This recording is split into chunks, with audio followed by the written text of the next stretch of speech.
Hello, Narnach here. Welcome back to Path of Exile, Essence League. We have finally achieved Tukohama's Totemancer status because we now have Tukohama Wars Herald. And as such, our totem, our Spell Totem with Righteous Fire, will no longer burn itself out. As such, a change of support gems is in order. So I've taken the liberty of just putting it in a nice tree-like format of how we can do that. So at the top of the food chain, we got Righteous Fire supported by Spell Totem. That is the key of this entire build. Righteous Fire, Spell Totem, that puts the totem down and it actually burns things. Next up, we have some options for range. We can add increased area of effect to it or concentrated effect. Now you can manipulate range. Increased area of effect means it actually covers quite some more area and you can use it offensively against packs of regular mobs.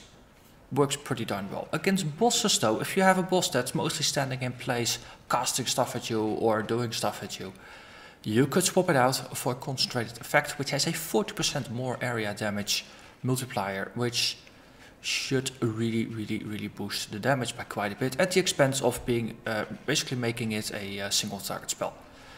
Next up, Elemental Focus. I believe I mentioned this a couple times, but as a Marauder you can't buy this from vendors and you don't get it as a support gem.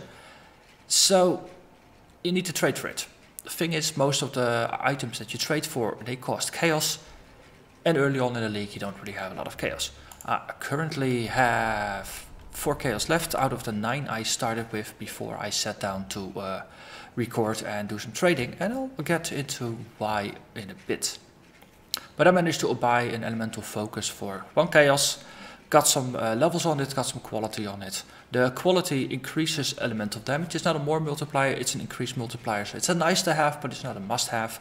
But if you're gonna buy a gem, you might as well, you're gonna spend the chaos most of the time anyway. So you might as well get one with a decent quality roll on it and some levels on it. So most of the time when I search PoE.trade, I just set the minimum gem level to level 10, set the quality to 1, sorted by cheapest first, and then just start scanning through it to see which one has a decent amount of quality on it, and I just pick that one for a chaos or less. So no, that's usually how I pick up gems if I don't have them in my stash. So Elemental Focus, this is a massive boost to our damage. This really is a game changer from before. Next up, we have 3 gems in a row. So we have Laceration, which is what we were using. We have Rapid Decay, which is a more multiplier, and it has a little bit of a duration decrease. So it's like a twisted around version of Laceration, but specific for damage over time. So it works for us, but you still make your totem last a little less. And the biggest downside is not the duration, but it's actually the dexterity requirement. At level 1, it requires 52 dex. I actually had to swap some things out on the skill tree in order to pick up expertise to get our dexterity to 67, because I was at 37 before. So I had to give up a little bit of life here in order to get some dex. With 67 dex we can get this one to level 5, at which point it will do 24% more damage over time. It's a modifier, but it's not a great modifier. But on the other hand, a quarter more damage is pretty decent.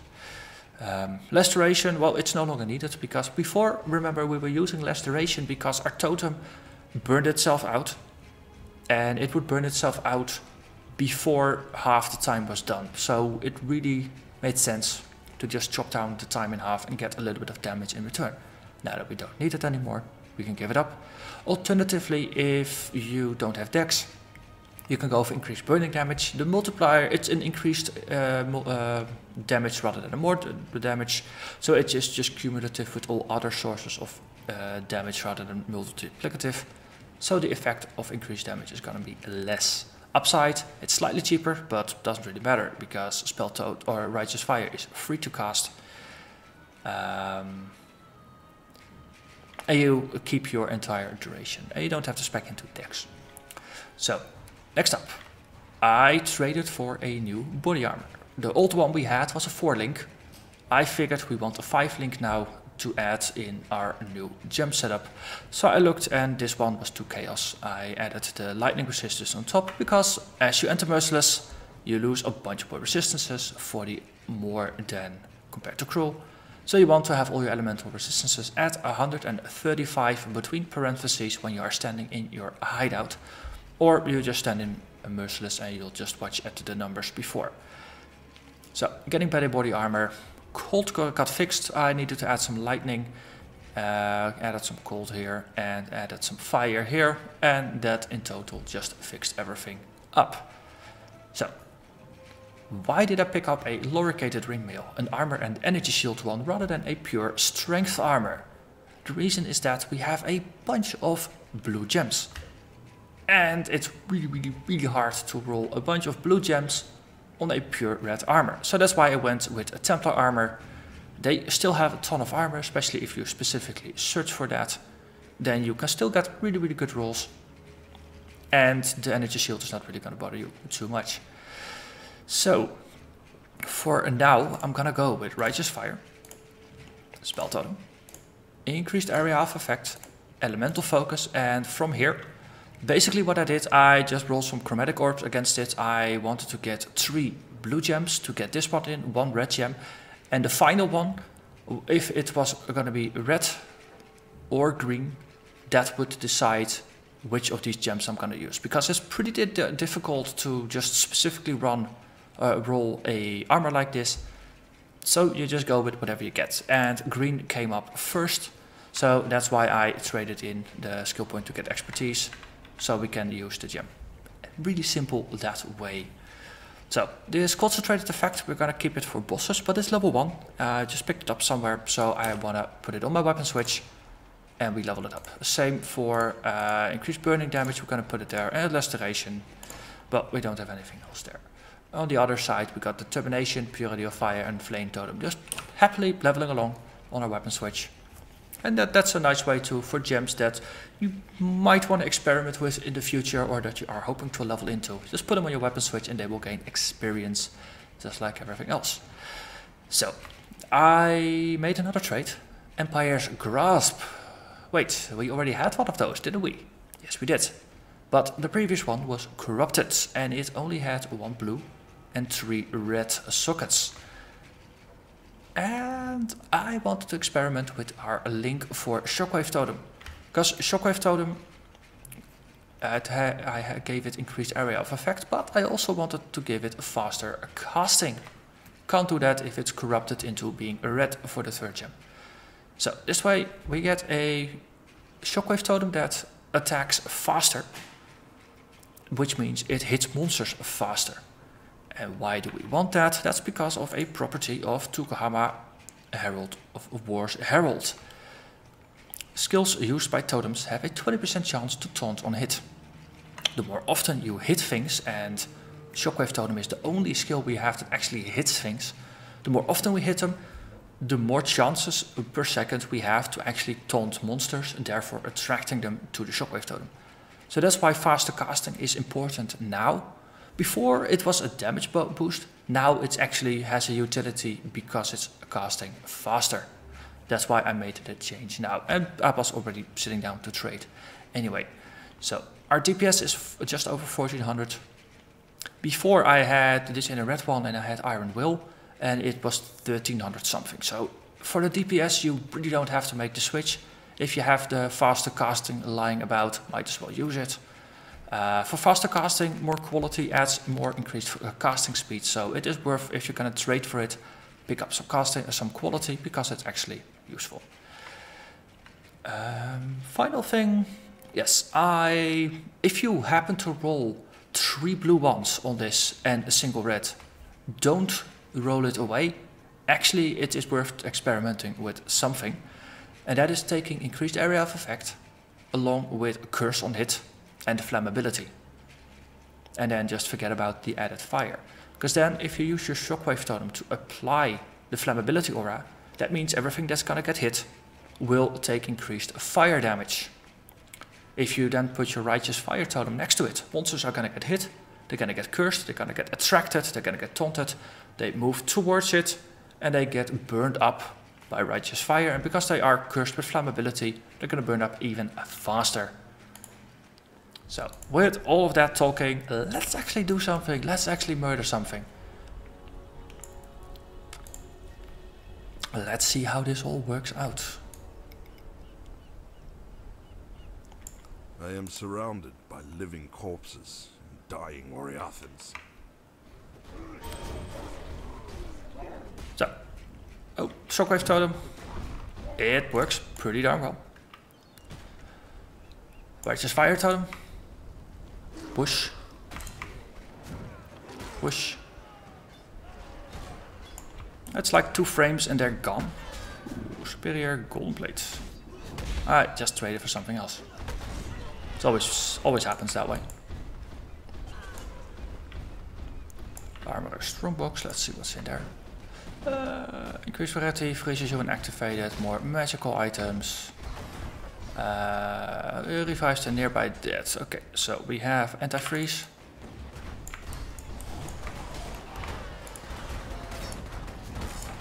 Okay, we'll just put Shockwave over here. Shockwave. Works pretty well.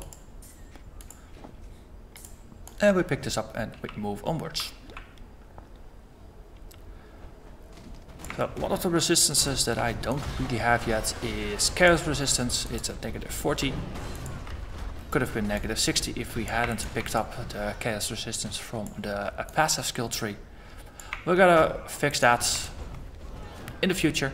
But no, there's not really a lot of monsters that deal chaos damage. It's not really until Act 3. Later Act 2 as well. You got those snakes that do some chaos damage, but no, you got the snakes in the forest. You got the what are they actually? Those artillery things. They're also snake-like, kind of snake-like. You know what I mean? In the Vaal Temple. No, those also do chaos damage, but no, Act 3. Lunar's Temple, you got more chaos damage coming out as well. And then in Act 4, things, well, you generally encounter a bit more as well. And then once you start mapping, of course, you get poison and stuff. And it gets more fun from there. Piety Fight, Malagaro. Well, Act 1, Act 2, you don't really have to worry too much about it. And because we have, well, quite a decent amount of health regen, and of course this really useful amethyst flask, we can get away with not focusing on it too strongly just yet. We will, but that's gonna be over time. Weeping Essence of Rage. If I remember correctly, Rage is +1 to fire gems. So I do like it. +1 to fire gems. So Weeping is the 60. So yeah, the rage ones I won't corrupt. Other things, of course, are fair game. I believe once we hit level 60, we get access to another tier of essences.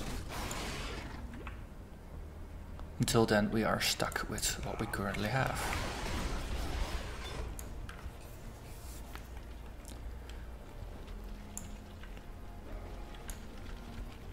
Let's see, Jeweler's Strongbox. That's pretty useful. What's in it? 2 additional rare items and Stream of Monsters. Okay, we'll do it like that, do it like that, and like that. Shockwave Totem draws them in. Righteous Fire burns them up. That's perfect teamwork.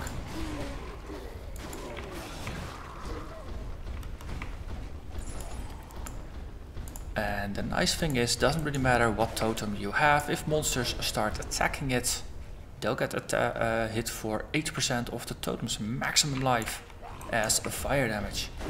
So something like a Flammability curse will affect how much damage they take, because it lowers their resistances. Conversely, if they have high resistance to fire or elemental damage, then that's also going to be annoying.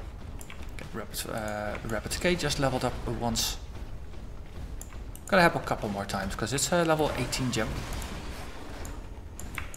So it will gain plenty of experience to level itself up. And there is a corrupted area here. Monsters have increased fire resistance. Hallelujah. That's a perfect counter to us. Well, we got Flammability, so that's okay. See? I can actually show you the effect with and without. So they're resisting fire, putting it down. Well, if you do a lot of damage, then it might be that the resistance doesn't really matter.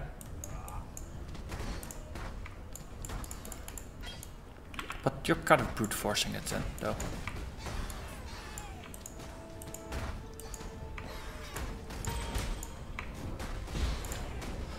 So concentrated effect on our weapon switch is also slowly leveling up. And as you can see, Righteous Fire, I'm simply using it as our primary totem now, just pushing forward. And no, it's in situations where mobs are focusing on me. That's why we whip out the Shockwave Totem and make monsters focus on that instead.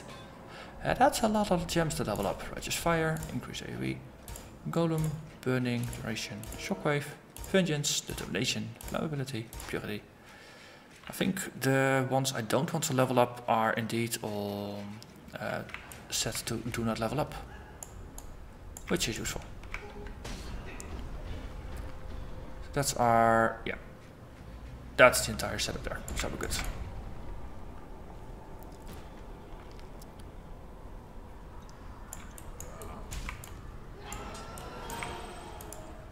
Let's see, and we level those.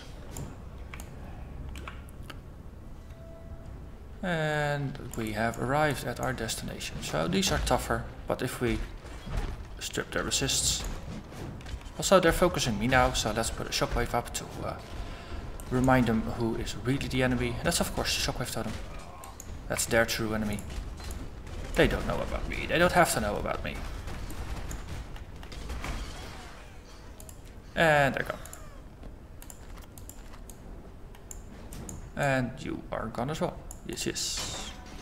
Sacrifice at noon. A piece of the map puzzle. How are we in terms of shells? We have one. We need 2 more. Would be nice if we could find those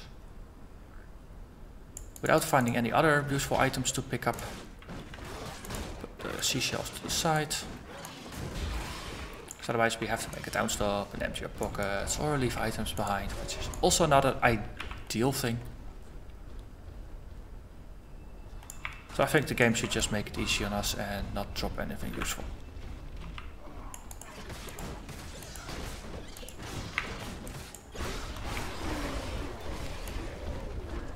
There. That's seashell on number 3. Hello, Oozpack Bloom. Oh, yeah. You're gonna drop something, aren't you? Yeah, exactly.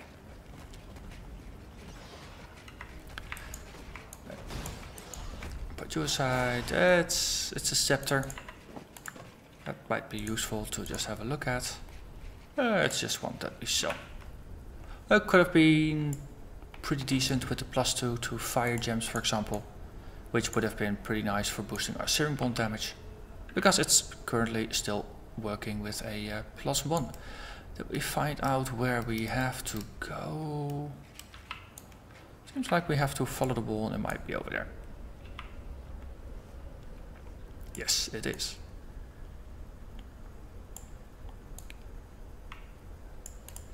No monsters. There.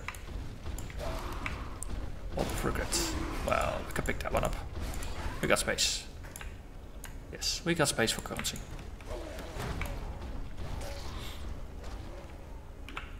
And that gave us a little bit of a jolt for our Quicksilver Flask, so we can run the last little bit quickly.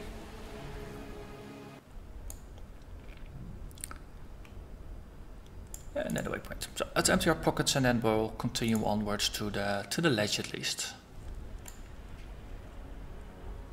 Hello, Tarkley. Well, we don't have space to pick this up, do we? Or do we? Yeah, we do. Like that. So always interesting choices that you get for your primary armor type and the half armor types, so all adjacent types. Then you get a choice between a white 4-link or a random roll that usually has its sockets messed up. But if you have something that you could craft on, for example, that is a pretty good base. So in this case, well, let's grab the Goliath Greaves. I've seen one or two of those. Might be useful. Items are still under item level 60, so they are not eligible yet for the Chaos recipe. Let's see. So everything by default, I just identify it, queue it up for selling, and then we have a quick look if there's anything worth saving. A Devout Chainmail, 112% increased armor and energy shield. That's pretty nice as a base. I mean, if you get a good armor roll on top of that, you can push it through to the stratosphere. Downside, it's one socket, we already have 5, so we don't care. The Scepter, no +2 damage. The Chaos resistance is nice though. Loricated Helm, but that's evasion, we don't really care. There's a bunch of life on here, but it's lacking in resists, so we don't really care. This is also more of a caster thing. Kuruichopa, 2-hander, we don't care. Majestic Plate, well, it's the kind of armor we just went out of, and this is also a bad base. So, currency and goes there, and then everything else goes into the sorting bin. Put this one in our bag for potential useful items. And we go back. We'll see what we encounter, the ledge or the submerged passage. Whatever we find, we do. This area tends to contain quite some of the essence mobs, which could be interesting. Wailing Essence of Suffering. And there's a Brood Princess, who is no more. Replication level 3 now. I think I want to corrupt this, so we set this up. So, Righteous Fire, Shockwave. Actually, just do it like that with the link on the other side, and then we corrupt this one. And it broke open. Oh no, whatever shall we do? And that worked. So the flesh monsters did pop up for the corruption. We get our Wailing Essence of Suffering. Was that a tier upgrade, or did we start with Wailing? I'm not entirely sure, but doesn't matter. We will push on. Well, not this direction though. That was a dead end.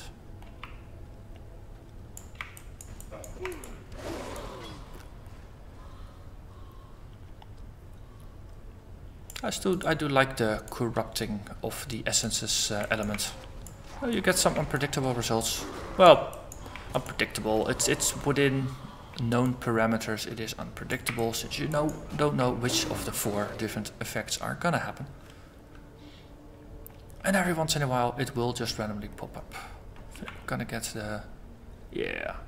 It's been a while since we cleared the Flooded Depths, so that's always nice to add some variety to it. And especially, we started out with some theory crafting. Might as well break the mold a little bit. Well. And then at least we do get a boss fight of sorts in here, because I don't think we're gonna make it to the Warden unless we want to make the episode like 40 minutes. Which is a bit much. Timeless Flask. Elemental Focus went up a level. Let's just set up some defensive stuff while we assign our points. And I took out a point from life, so we're gonna add it back, because though we sacrificed it for the expertise. Then maybe I should have just gone through here and kept that one as it was, but well. Soon we're gonna head towards Amplify. This adds a lot of area damage and area of effect. A moment of your time.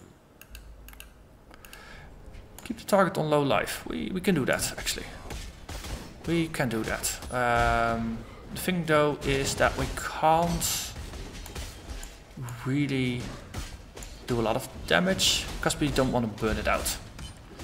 So our Shockwave is probably gonna be the best we can do because it's the weakest skill we have.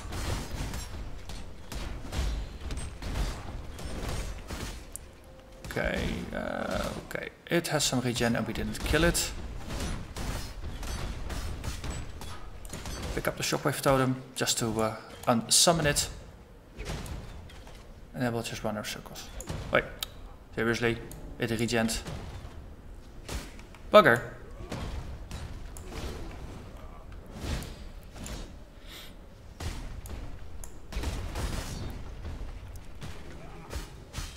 Okay.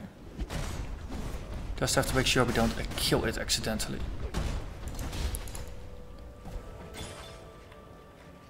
That worked. Ah, this was trickier than expected. If you don't have a regen enemy, then this works pretty darn well. Okay, that's first ring. That's always interesting. Time to push onwards. It was nice that we started next to our target rather than having to go across the entire level. And back. The going back part is especially tedious. Artisan Strongbox. 40% increased quantity. That seems fair. And it ignites me. Oh no, that's rather poetic. So, stream of monsters, but if you put a Righteous Fire Totem next to it, then it doesn't really matter. Because they will just burn up as they spawn. Which is pretty cool. Got a feeling we might be at the boss room now. Just because there's so many of these crab things.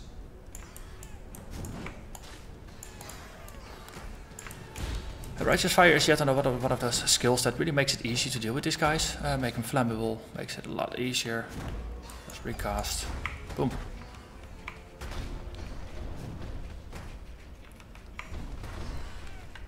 Okay. We pour it out. And we grab our skill points. And Navali is going to add some prophecies for us. That's also interesting. So, skill points. Let's see. Yeah, we wanted life. And then next up we're going to go elemental damage and then work our way up here. Because retribution, it adds spell damage, and cast speed, strength and int. And we don't really care about all of that stuff. Most of it doesn't apply to our totems. So that's why we're going to go here. And then we'll just nab Elementalist on the way as well. Hello. A desperate ally seeks your Triple aid rewards and will lavish you with for a master. Echoes of Mutation, Malagaro in the Chamber of Sins. And that was all the silver we got. So, you know what? We're gonna call this the end of the episode. Next episode we're gonna continue where we were. Head towards the ledge. Borden, maybe do more Veil. We'll see how fast things go. But at least for now, I'm simply gonna thank you very much for watching. I'll see you again next time. Bye bye.